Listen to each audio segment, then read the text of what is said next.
Bom dia a todos os ouvintes, em especial você que nos ouve no seu rádio, no seu carro, dentro da sua própria casa. Estamos aqui hoje com Anchieta, o nosso associado da Pastelaria Anchieta, vindo participar hoje conosco.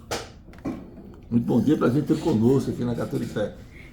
Bom dia a todos da bancada e é uma satisfação ter sido convidado para participar desse quadro. Quanto tempo no segmento? No segmento que eu estou no pastel, 22 anos. Que fica lá no São José, São não é José, isso? não, fica no São José.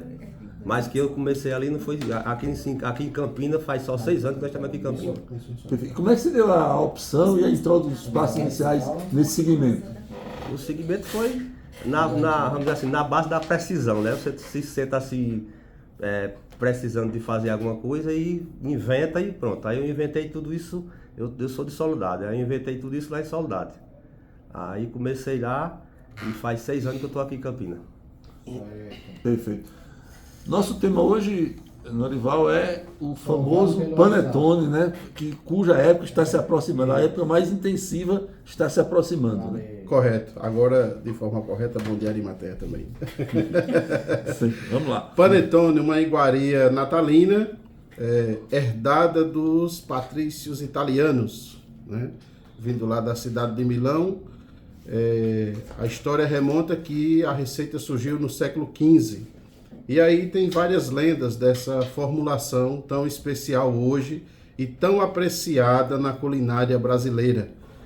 A princípio, os historiadores falam que foi um erro na corte italiana, onde a sobremesa foi queimada e tinha um ajudante de cozinha, e esse ajudante de cozinha tinha feito um pão doce especial para ele, e para não deixar a corte sem sobremesa, ele foi lá, acrescentou frutas secas, manteiga, ovos e outros ingredientes especiais e levou para a corte, né, para a mesa. E eles ficaram encantados e perguntaram qual era o nome daquela sobremesa. E ele disse, não tem nome. Não tem nome? Não. E o nome dele era Tony. Então, o conde lá, o chefe lá da sociedade daquele momento, do século XV, então vai ser Pane de Tony. E assim começou, né? Essa trajetória. Outra lenda é a lenda do amor, onde um aristocrata, apaixonado pela filha de um padeiro mais humilde, se passou de padeiro e foi para dentro da padaria para ficar mais perto da amada e desenvolveu lá um pão doce com frutas cristalizadas e uvas passas. Aí de onde remonta a origem do panetone com essas duas lendas. Agora, Norival, na preparação, para que quem nos acompanha tenha uma ideia, um paralelo assim entre como preparar o pão de sal do dia a dia, o francês e o panetone. O panetone é uma massa, é um pão doce muito especial.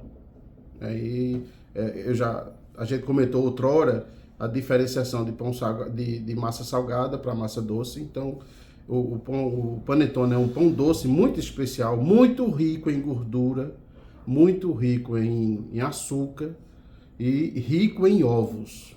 É uma massa muito rica. E aí a gente vai entender e compreender que o uso da fermentação natural deixa esse pão mais especial ainda.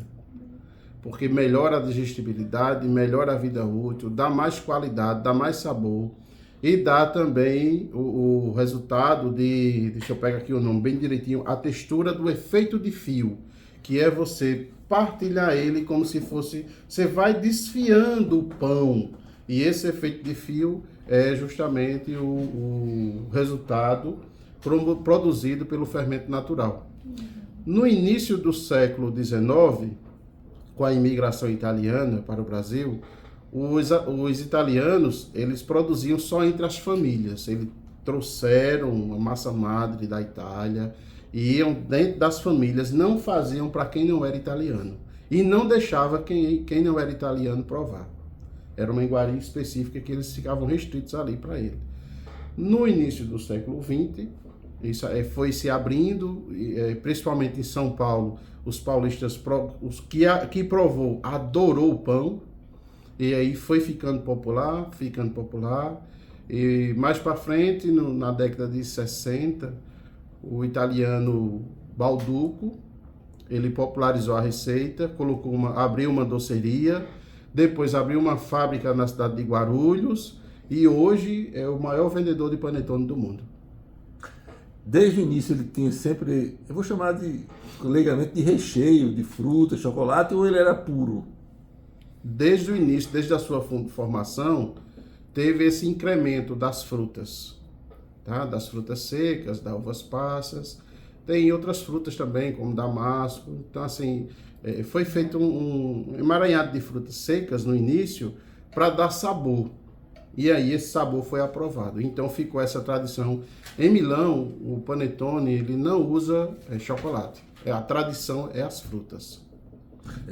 E aqui no Brasil já está se usando um bocado de coisa dentro do panetone, né? A diversidade aqui já tomou conta, né?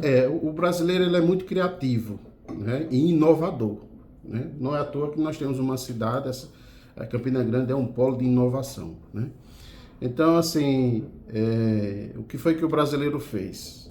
O chocotone é uma invenção brasileira. É a substituição das frutas cristalizadas da receita por gotas de chocolate ou pedaços de chocolate dentro da massa. Tá? Além desse, a indústria brasileira já tem panetone de cappuccino e o panetone de chocolate, que é a massa em si, a massa de chocolate puro. Então, além da massa de chocolate, vai o incremento das gotas e do chocolate em pedaços. Temos também panetones trufados, com panetones com adição de doce de leite, chocolate trufado. Temos também com recheio de maracujá, pistache. Então, tem uma gama de diversidade de sabores muito grande, sem contar na regionalização dos sabores, que são os panetones salgados, onde vai carne seca, vai queijo provolone. E aí já é outra particularidade, made in Brasil também, o salgado. Isso, corretamente. É a cultura brasileira dando mais sabor e dando mais incremento a essa formulação desse pão tão especial. Que é um pão que gradualmente começa a fazer parte do calendário permanente, né? Era uma coisa muito restrita ao final de ano, né? O consumo continua sendo predominantemente no Natal, mas ele passa a ter uma comercialização, de certa forma, regular, né? Isso. Nós temos estabelecimentos que vendem panetone o ano inteiro, principalmente no Sudeste. No Nordeste, nem tanto essa cultura é evidenciada. Mas no Sudeste, certo? Nós temos estabelecimentos que comercializam esse pão o ano todo. Porque é um pão saboroso, muito, muito saboroso. Tanto de frutas, quando a gente usa uma fruta de qualidade, não fica aquela acidez tão efetiva. Então, assim, fica um pão saboroso. Outro detalhe que também é essa forma como ele é hoje, que é um pão alto, um pão alto dentro de uma forma de papel, foi um italiano que modelou e foi aqui no Brasil que pegou essa forma, esse formato. Tá? Agora, basicamente, qual seria, o senhor mencionou há pouco a grande linha de produção que tem a Balduco, entre outras empresas, basicamente qual seria em termos de sabor a diferença entre esses panetones vendidos em escala comercial e os caseiros produzidos localmente, digamos assim? Nós temos 3 categorias ali. Primeiro, a industrial. A gente sabe que para uma escala industrial pesa muito a questão da validade.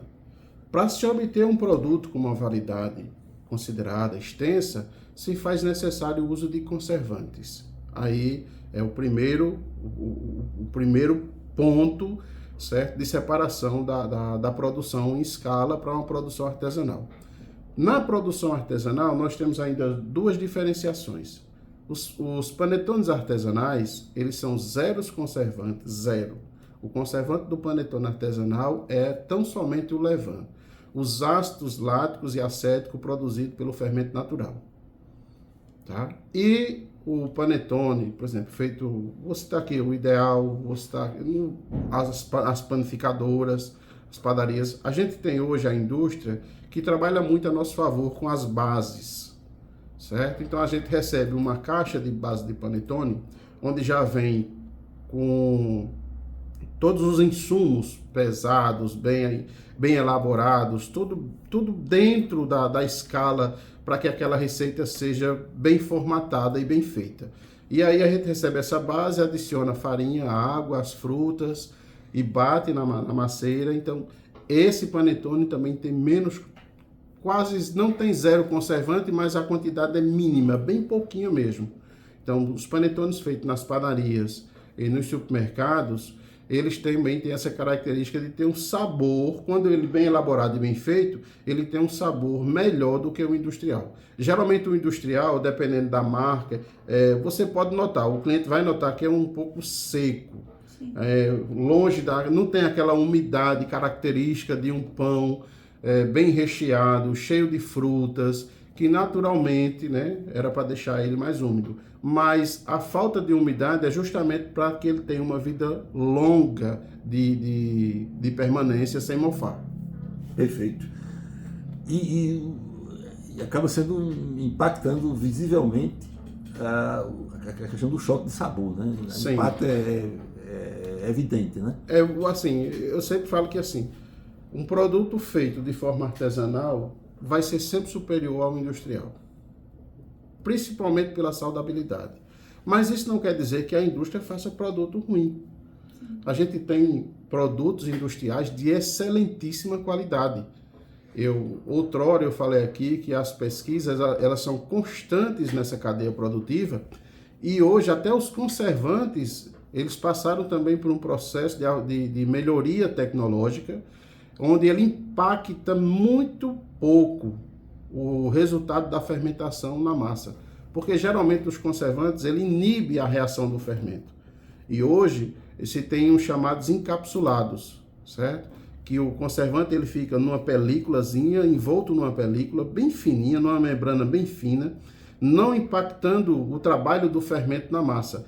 E ele só é efetivamente liberado para aquela composição acima de 100 graus, quando ele está dentro do forno já cozinhando. Então, assim, é um efeito muito positivo, que isso permitiu reduzir o uso do conservante e melhorar a eficiência do mesmo. Ok.